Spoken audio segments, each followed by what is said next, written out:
तो कहानी की शुरुआत एक आइलैंड से होती है जहाँ सैम नाम का एक रिपोर्टर हर जगह की फोटो ले रहा था। यहाँ हम देख पाते हैं कि सैम जिनकी भी तस्वीर ले रहा था वो सभी सो रहे थे। दरअसल 3 दिन पहले इस आइलैंड पर रहने वाले सभी लोगों को ना जाने क्या हुआ कि वो सभी अचानक से सो गए। जो भी लोग जहाँ भी थे वो सब वहीं सो गए, जैसे कोई स्विमिंग पूल में ही सो गया था। तो कोई बस में, पर इनमें से जो किस्मत वाले लोग थे वो उस वक्त अपने घर में थे। साथ ही इन सभी लोगों को क्या हुआ है इसका पता किसी को भी नहीं चल पा रहा था, क्योंकि इन सभी के अंदर किसी तरह का कोई भी बदलाव नहीं हुआ था। बस फर्क इतना था कि अगर इन सो रहे लोगों को इनकी जगह से हटाया जाता है तो उन सभी का ब्लड प्रेशर अचानक से बढ़ जाता था। इसलिए जो जिस हाल में था उसे वहीं छोड़ दिया जाता है, फिर चाहे वो अपनी कार में हो या पेड़ की डाल पर ही क्यों ना सो रहे हो। रिसर्चर्स और डॉक्टर्स यहाँ पहुंचकर सभी का चेकअप करते हैं, मगर उन्हें कुछ भी नहीं पता चलता कि आखिर ये सब कैसे हुआ है। अब जो भी लोग बाहर से आए थे उन पर इस चीज का जरा भी असर नहीं था। इस कारण सभी डॉक्टर्स और रिसर्चर्स यहीं अपना कैंप डालकर रहने लगते हैं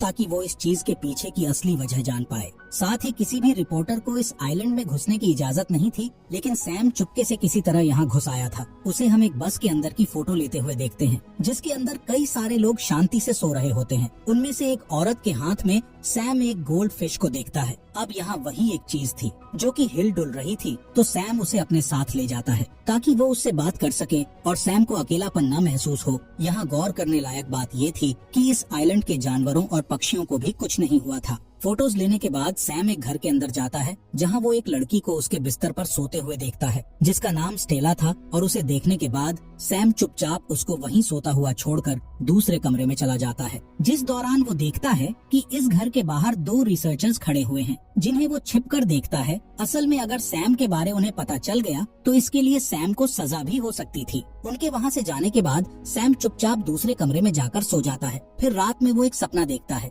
जहाँ वो स्टेला को ग्रोसरी स्टोर से सामान लेते हुए देख रहा था। यहाँ जब स्टेला सैम पर बिल्कुल ध्यान नहीं देती तो सैम उसे उसका नाम लेकर बुलाता है, जो सुनकर स्टेला उससे पूछती है कि तुम्हें आखिर मेरा नाम कैसे पता। जिसके साथ ही सैम की नींद अचानक से खुल जाती है। वो देखता है कि अब सुबह हो चुकी है और फिर सैम को हम रेडियो सुनते हुए देखते हैं, जिस दौरान वो सो रही स्टेला से बातें भी कर रहा था। फिलहाल अब सैम तैयार होकर फिर से कुछ फोटोज लेने के लिए निकल जाता है। बाहर आकर वो एक आदमी को देखता है जो पेड़ पर ही आराम से सो रहा था। इसके बाद सैम एक चर्च में जाता है जहाँ कई सारे लोग मौजूद थे। सैम उन सभी की फोटो लेने के बाद वहीं बैठ जाता है, जिस बीच अचानक से उसकी वहीं आंख लग जाती है और वो सपने में फिर से स्टेला को देखता है। दोनों एक दूसरे के सामने सामने बैठे हुए थे, जहाँ स्टेला सैम से पूछती है कि क्या तुम यहाँ पैसों की लालच की वजह से आए हो? अगर ऐसा है तो अभी यहाँ से लौट जाओ। इस पर सैम उससे बताता है कि मैं यहाँ पैसों के लिए नहीं बल्कि तजुर्बे के लिए आया हूँ, जिससे मुझे बाद में पैसा कमाने में मदद मिलेगी। सैम के इतना कहते ही उसकी नींद टूट जाती है और वो चुपचाप वापस घर आ जाता है,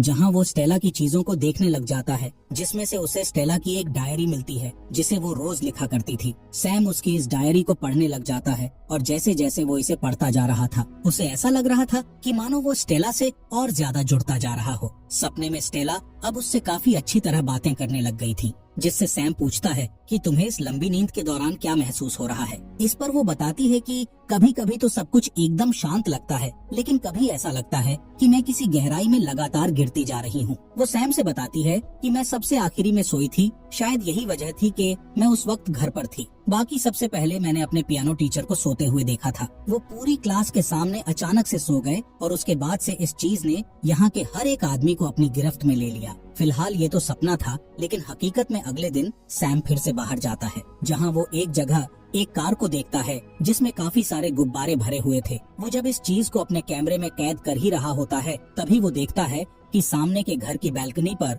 2 रिसर्चर्स खड़े हुए हैं। अब इससे पहले वो सैम को देख पाते, वो छिप जाता है और जल्दी से घर वापस आ जाता है। सैम को ये एहसास हो चुका था कि यहाँ रुकने की वजह से वो मुसीबत में पड़ सकता है, तो वो जल्दी से अपना सारा सामान पैक करके यहाँ से निकल जाता है। मगर जब वो किनारे पर बोट के पास पहुँचता है तो वो काफी देर तक वहाँ खड़ा होकर सोचने लग जाता है। दरअसल उसका दिल स्टेला को छोड़कर जाने का नहीं कर रहा था, इसलिए सैम वापस लौटने का फैसला लेता है ताकि वो स्टेला के साथ और समय बिता पाए। यहाँ हम समझ पाते हैं कि सैम कहीं ना कहीं स्टेला को पसंद करने लगा था। वो अब जब भी सोता तो स्टेला उसके सपनों में उससे बात करने के लिए वहाँ मौजूद रहती। इसी तरह एक दिन जब वो सो जाता है तो सपने में वो स्टेला को अपने सामने बैठा हुआ देखता है। वो सैम से पूछती है कि तुम मुझे आज असली कारण बताओ कि तुम यहाँ क्यों आए हो। यहाँ स्टेला की जिद पर सैम आखिर उसे असलियत बताता है कि मैं इस आइलैंड पर 1 साल पहले अपनी छुट्टियाँ बिताने आया था। उस वक्त मैंने तुम्हें एक ग्रोसरी स्टोर में देखा, जिसके बाद तुम सीधा एक रेस्टोरेंट में गई, जहाँ मैं भी तुम्हारे पीछे जा पहुँचा, पर मेरी हिम्मत ही नहीं हुई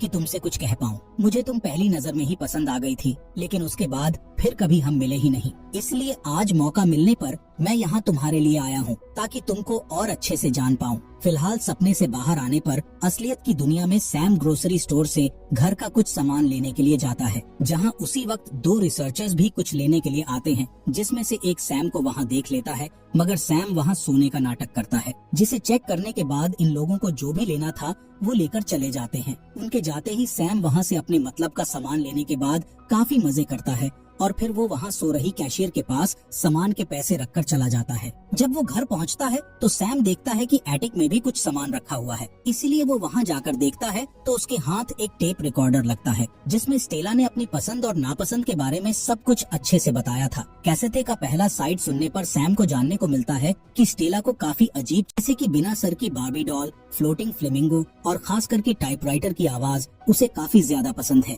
इसलिए सैम स्टेला की सारी पसंद की चीजें लाकर रख देता है, ताकि जब भी वो जागे तो ये सब देखकर काफी खुश हो। इसी के साथ स्टेला ने बताया होता है कि मुझे बीच पर एक लॉन्ग ड्राइव पे जाना अच्छा लगता है। ये बात सुनते ही सैम फिर से अपनी सपनों की दुनिया में चला जाता है, जहाँ वो देखता है कि स्टेला उसके साथ लॉन्ग ड्राइव पर जाने के लिए तैयार है, जिसके लिए स्टेला एक सोते हुए आदमी की कार में जाने को बोलती है, जिस पर सैम बोलता है कि हमें चोरी नहीं करनी चाहिए, लेकिन स्टेला का कहना था कि हम चोरी नहीं कर रहे हैं, बल्कि हम तो कुछ देर के लिए उसकी कार बोरो कर रहे हैं। अब यहाँ स्टेला की जिद के सामने सैम को झुकना पड़ता है और दोनों उस आदमी के घर घुसकर कार की चाबी लेकर आते हैं। ड्राइव के दौरान सैम देखता है कि स्टेला कितनी खुशदिल लड़की है। यही वजह थी कि सैम को उससे प्यार हो गया। अब जैसे ही सैम अपने इस सपने से बाहर आता है, वो देखता है कि स्टेला के घर पर कुछ डॉक्टर्स उसे देखने के लिए आए हैं। दरअसल ये लोग हर हफ्ते इसी तरह चेकअप करने के लिए आते हैं, जिन्हें देख सैम जल्दी से अलमारी के अंदर छिप जाता है। डॉक्टर्स स्टेला को अच्छे से चेक करने के बाद यहाँ से चले जाते हैं। उनके जाते ही सैम अलमारी से बाहर आता है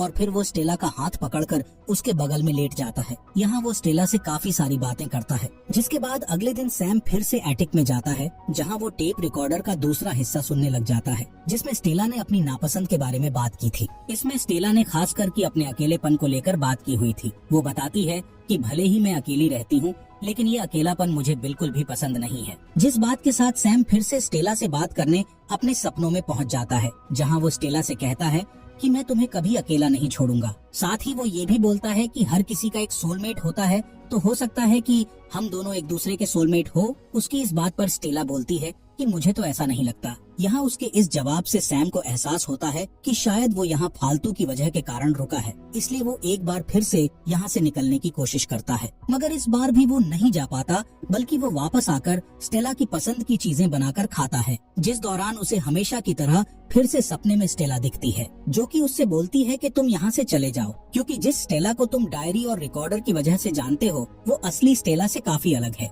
यहाँ सैम को भी एहसास होता है कि स्टेला सही कह रही है, जबकि ये सब उसके सपनों में हो रहा था। सैम तीसरी बार यहाँ से जब निकलने की कोशिश करता है, तो उस दौरान उसे ना जाने क्या हो जाता है कि सैम को काफी ज्यादा प्यास लगने लगती है। वो जितना भी पानी पीता, उसकी प्यास उससे बुझ ही नहीं रही थी। इसके साथ उसे नींद भी आ रही थी, जिससे वो समझ जाता है कि अब इस चीज का असर उस पर भी होने लगा है, और वो गिरते पड़ते किसी तरह से वापस स्टेला के घर में आता है, जहाँ पहुँचते ही उसे नींद आ जाती है। मगर अगली सुबह वो जाग जाता है। यहाँ सैम समझ चुका था कि अब जल्दी ही वो भी यहाँ के लोगों की तरह लंबी नींद में चला जाएगा, इसलिए वो स्टेला के लिए कई सारे नोट्स लिखता है और फिर कुछ देर बाद वो बाकियों की तरह ही गहरी नींद में चला जाता है। जिसके कुछ दिनों बाद हम स्टेला के शरीर में कुछ हरकत देखते हैं। यहाँ स्टेला नींद से बाहर आ चुकी थी, जिसके शरीर ने अब बिल्कुल भी एनर्जी नहीं बची थी, क्योंकि वो पूरे 3 हफ्तों की नींद के बाद उठी थी। वो किसी तरह से नल के पास जाकर पानी पीती है और तभी स्टेला की नजर वहाँ रखे एक दूसरे टूथब्रश पर पड़ती है,